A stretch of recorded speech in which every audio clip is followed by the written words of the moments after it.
안녕하세요. 그레코만영입니다. 중국의 강권 통치, 발전이 계속 이어질 수 있을까에 대해 말씀드리겠습니다. 10월 2일 마이니치新聞, 요미우리 신문과 10월 1일 아사히 신문, 산케이 신문, 홋카이도 신문, 산인 주오 신문을 인용해서 말씀드리겠습니다.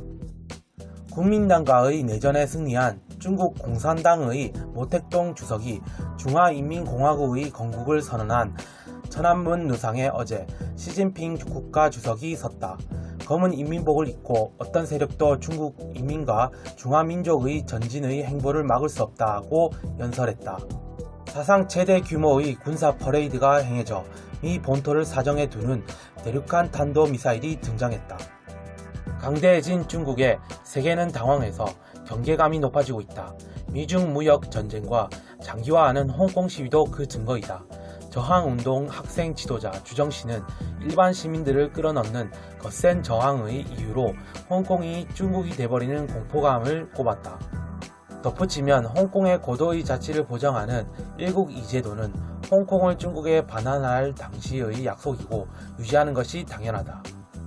중국의 국내 총생산은 건국 초기와 비교해 170배 이상 늘어났고 평균 수명도 35세에서 77세로 배 이상 늘어났다고 한다. 최빈국의 하나였던 중국이 세계의 공장이라고 부르기까지 발전을 이룬 것은 인류사에도 특별되어야 할 것이다. 단순한 길은 아니었다. 1950년대 후반부터 70년대에 걸쳐 무모했던 대약진 정책으로 수많은 아사자를 내고 그 뒤 문화대혁명의 혼란으로도 많은 희생자를 낳았다. 모 주석 사후에 권력을 지닌 등소평 주석은 그 반성에 서서 사회주의적인 계획 경제와 결별하고 시장 원리를 도입한 개혁 개방 정책을 추진했다. 미일 등과 좋은 관계를 배경으로 외자 도입에 따른 수출 주도형 발전에 성공하고 2001년 세계무역기구 WTO 가입 후는 더욱더 글로벌화의 혜택을 받았다.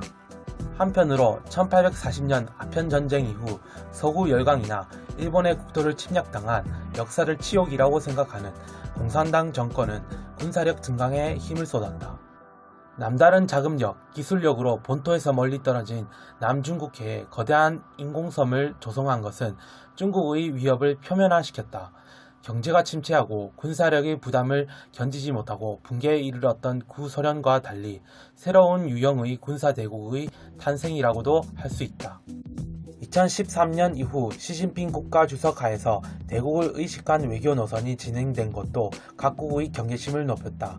내국화한 중국이 관심을 세계로 확대시키는 것은 당연하다. 광역 경제권 구상 1대1로를 반기는 나라도 적지는 않다. 그러나 스리랑카처럼 채무를 갚지 못하고 항만 운영권을 중국에 넘기는 국가가 나옴으로써 패권 확대의 수단이라는 의심이 높아졌다. 시위 정권의 건국 후의 역사인식에도 의문부가 붙는다. 문화대혁명을 부정한 등 주석과는 달리 시 주석은 70년을 연속된 역사로 취하는 경향이 강하다. 대약진 운동이나 문화대혁명 등의 비참한 역사를 거치면서 중국은 개혁개방을 통한 경제를 성장시켰다. 이제는 풍요를 많은 중국인이 누리고 있는 것은 사실이다.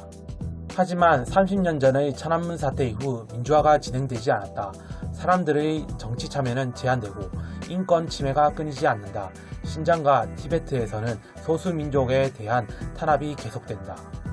신장 위구르 자치구에서는 지금도 대부분의 이슬람 주민이 재교육이란 이름 하에서 강제 수용되고 있는데 그것이 몇만 명인지도 불분명하다. 중국은 과학기술 정책에 거액을 투자해 정보혁명의 물결을 타고 차세대 통신 규격 5G나 인공지능 분야에서도 세계 정상급 기술력을 갖는다. 이 기술력을 국내 통치에 이용하면 행정 효율을 올려 유례없는 국민 감시 체제를 구축할 수 있다. 디지털 독재라고도 부를 수 있을 것이다. 중국이 경제 발전하면 인권 존중이나 단계적인 민주화로 움직일 거라고 본 국제사회의 기대도 있었지만 보기 좋게 배신당했다. 시 주석은 비리 척결을 내세운 정적 배제로 권력 기반을 다지고 헌법 개정에서 국가 주석의 임기 제한까지 철폐했다. 글로벌화에서 미중 경제는 복잡하게 연결되어 있다. 미국 일각에서 주장되는 미중 경제의 분리는 비현실적이다. 세계 경제가 한층 더 혼란으로도 이어질 수 있다. 한편으로 중국이 미국의 경계심을 푸는 노력을 하지 않으면 대립은 장기화한다. 중국은 현재 질서와 공존하는 자세를 분명히 해야 한다. 홍콩과 대만은 중국의 압력을 뼈저리게 느껴 불신감을 격화시키고 있다. 베이징에서는 건국 70년을 축하하며 대규모 군사 퍼레이드가 열렸다. 중국에 있어서는 애국적인 행사에서도 주위의 위협으로 비치는 것에 대한 배려가 부족하다. 중국은 세계 인류 군대 만들기를 내걸고 군사력 강화를 꾀하는 한편 평화적 발전을 외친 인류 운명 공동체의 구축을 호소하였다. 이 이질적인 두 개의 신호를 어떻게 해석하면 좋은가? 첨언하여 최근 일본에서도 자민당 3기 총재를 역임하고 있는 아베 수상의 사선을 노려 니카이 간사장은 9월 27일 아베 수상 뒤는 아베 수상이 자민당 내의 대세라는 발언을 하여 일각에선 독재의 길로 간다는 말도 잇따르고 있습니다. 아베 수상도 2선으로 제한되어 있는 자민당 규칙을 바꾸어 3선에 당선됐고 4선이 되면 5선을 주도할지 알 수 없는데 그런 일본이 시 주석의 독재를 비아냥거리고 있습니다.